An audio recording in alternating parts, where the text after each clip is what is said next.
സൂത്രൻ: വൈദ്യരെ, ഭയങ്കര പനി. ഇന്നലെ മഴ നനഞ്ഞത് കൊണ്ടാ. മരുന്നു തരാം. 2 ദിവസം വിശ്രമിക്കണം. പുറത്തിറങ്ങണ്ട. മഴ നനയാനും പാടില്ല. ശരി. ഈ ഇല ഓരോന്ന് ദിവസവും കഴിക്കണം.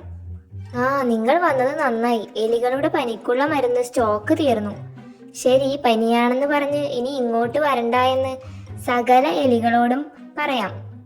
അതല്ല, ഈ മരുന്ന് ചെടി കുറച്ചു പറിച്ചു കൊണ്ടുവരാമോ? ഞാൻ അല്പം തിരക്കില. ജലദോഷിക്കുന്നിന്റെ കിഴക്കേ ചെരുവിൽ കാണും. ജലദോഷിക്കുന്ന് പനിയുടെ മരുന്നിന് വളരാൻ പറ്റിയ സ്ഥലം. ഹഹഹ. കുറച്ചു ചെടികൾ ഇവിടെ അടുത്തെവിടെയെങ്കിലും നടുകയും വേണം. അത് ഞങ്ങൾ ഏറ്റു വൈദ്യരെ.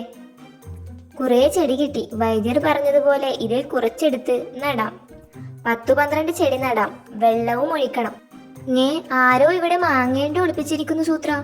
അത് ഒളിപ്പിച്ചതല്ല, നട്ടതാ, മാവുണ്ടാക്കാൻ. ഹഹഹ. ആരോ മുട്ട നട്ടിരിക്കുന്നു. മുട്ടമരം ഉണ്ടാവാനാ. ഹഹ. അല്ലടോ, അത് ഒളിപ്പിച്ചതാ. താൻ പറഞ്ഞത് ശരിയാ. അങ്ങനെ ചിലരുണ്ട്, പരീക്ഷണം നടത്തുന്നവർ. പണ്ടൊരു പട്ടി എല്ലുമരം ഉണ്ടാവാൻ എല്ല് കുഴിച്ചിട്ട് നനച്ചു. വേറൊരുത്തൻ പാത്രം കുഴിച്ചിട്ട് നനച്ചു. ഹഹ ഹഹ. മണ്ടന്മാർ. താൻ ബാക്കി ചെടി കൂടി നട്. ഞാനിത് വൈദ്യർക്ക് കൊടുത്തിട്ട് വരാം. സൂത്ര, ഞാൻ നോക്കുമ്പോ ആരോ എലിയെ നട്ടിരിക്കുന്നു. എലിമരം ഉണ്ടാക്കാൻ. ഹഹ.